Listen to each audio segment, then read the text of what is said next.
हे केशव, मेरे 100 पुत्र मारे गए और मैं अंधा क्यों हुआ? मेरे पूर्व जन्म का क्या पाप है?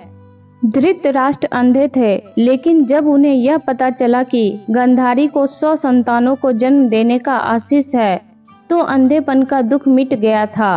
धृतराष्ट्र के 100 पुत्र और एक पुत्री हुई। कुरुक्षेत्र में उनके 100 पुत्र मारे गए थे। एक पिता के लिए इससे बड़ी दुख की बात क्या होगी कि उसे 100 पुत्रों का शोक मनाना पड़े। भगवान श्री कृष्ण ने गीता का जो संदेश दिया था, उसे अर्जुन के अतिरिक्त संजय और धृतराष्ट्र ने भी सुना था। उसमें भगवान श्री कृष्ण ने कहा था कि सब कुछ पूर्व निर्धारित है, सबको उनके पूर्व के कर्मों का दंड भोगना होगा। धृतराष्ट्र को वह बात स्मरण थी। दुर्योधन और दुशासन मुख्य रूप से पांडवों और द्रौपदी के दोषी थे। उनके मारे जाने को तो धृतराष्ट्र कर्मदंडों से जोड़ रहे थे, पर शेष पुत्रों की तो कोई भूमिका नहीं थी। वे क्यों मारे गए, यह प्रश्न धृतराष्ट्र को बहुत परेशान करता था। धृतराष्ट्र ने भगवान श्री कृष्ण से पूछा, मैं अंधा पैदा हुआ, मेरे 100 पुत्र मारे गए।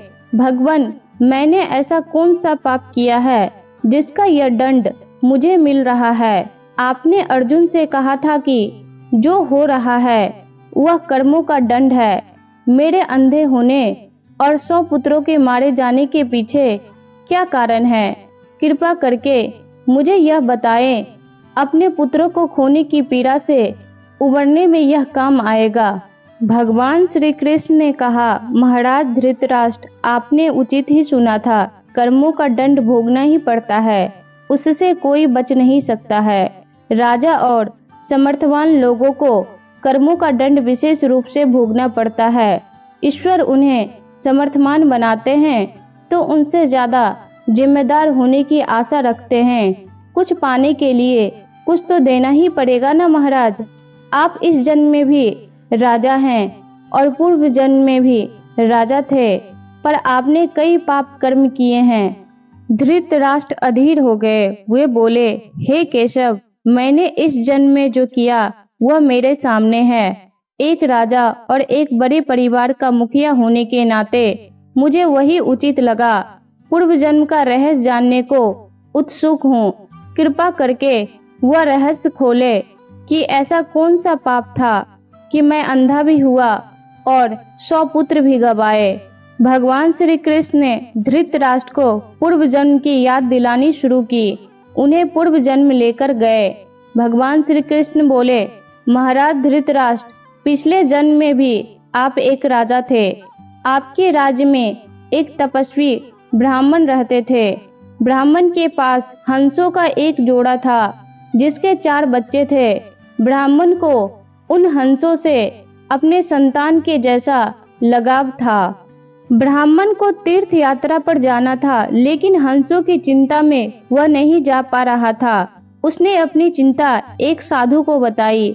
साधु ने कहा, तीर्थ में हंसों को बाधक बताकर हंसों का अगला जन्म खराब क्यों करते हो? राजा प्रजा पालक होता है, तुम और तुम्हारे हंस दोनों उनकी प्रजा हो। हंसों को राजा के संरक्षण में रखकर तीर्थ को जाओ। आप एक प्रजा पालक राजा थे, इसलिए ब्राह्मण को यह बात अच्छी लगी। वह आपके पास आया और अपनी सारी परेशानी का सुनाई। आपने ब्राह्मण के तीर्थ से लौट आने तक हंसों की रक्षा का दायित्व स्वीकार लिया। ब्राह्मण हंस और उसके बच्चे को आपके पास रखकर तीर्थ यात्रा को गए। हंस आपके महल के तालाब में ही पलने लगे। आपको एक दिन मांस खाने की तीव्र इच्छा हुई। आप उस समय अपने महल के बाग में घूम रहे थे। आपकी नजर हंसों पर गई।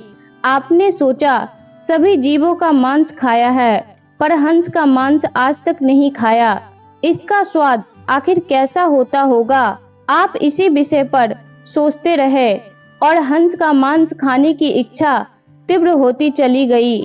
यह इच्छा अब पराकाष्ठा पर पहुंच गई और आप खुद को रोक ना पाए। आपने हंस के 2 बच्चे भूनकर खा लिए। उसका स्वाद आपकी जीवा को लग गई। हंस के एक एक करके 100 बच्चे हुए। आप सबको खाते चले गए। अंततः हंस संतानहीन होकर दुख में मर गया। कई साल बाद वह ब्राह्मण तीर्थ यात्रा से लौटा और आपके पास आया। उसने आपसे अपने हंसों के बारे में पूछा। हंस तो आपके लालच की बलि चढ़ चुके थे। प्रजा पालक राजा यह कैसे कहता कि उसने अपने प्रजा की संपत्ति को चुपके से लूट ली। इसलिए आपने ब्राह्मण से कह दिया कि हंस बीमार होकर मर गए। ब्राह्मण आप पर पूरा भरोसा करता था। उसने आपकी बात मान ली और विलाप करते घर चले गए। महाराज धृतराष्ट्र, आपने हंस के बच्चे को खाकर और फिर झूठ बोलकर एक साथ कई अपराध किए। आपने तीर्थ यात्रा पर गए ब्राह्मण के साथ विश्वासघात किया, जिसने आप पर इतना विश्वास किया था। आपने प्रजा की धरोहर में डाका डालकर राजधर्म भी नहीं निभाया। जीवा के लालच में पड़कर हंस के 100 बच्चे भूनकर खा गए, जो आपके पास आश्रय के लिए आए थे। इस तरह आपने उस असहाय का वध किया जिसे आपने आश्रय दिया था। यह बहुत बड़ा पाप है। हे राजन, इन घोर पाप कर्मों का आपको दंड मिला है। जैसे आपने जीवा के लालच में हंस के 100 बच्चे मारे, वैसे ही आपके 100 पुत्र लालच में पड़कर मारे गए। उन सब की जीवा भी आवश्यकता से अधिक उदंड थी। जिसने आप पर आंख मूंदकर भरोसा किया, उस तीर्थयात्री से आपने झूठ बोला और राजधर्म का पालन नहीं किया।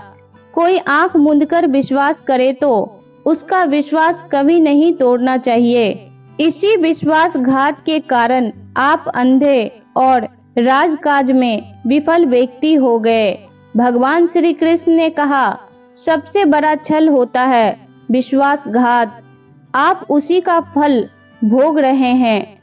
वीडियो अच्छी लगी हो तो लाइक, शेयर और ऐसे ही वीडियो को देखने के लिए हमारे चैनल को सब्सक्राइब जरूर करें। धन्यवाद।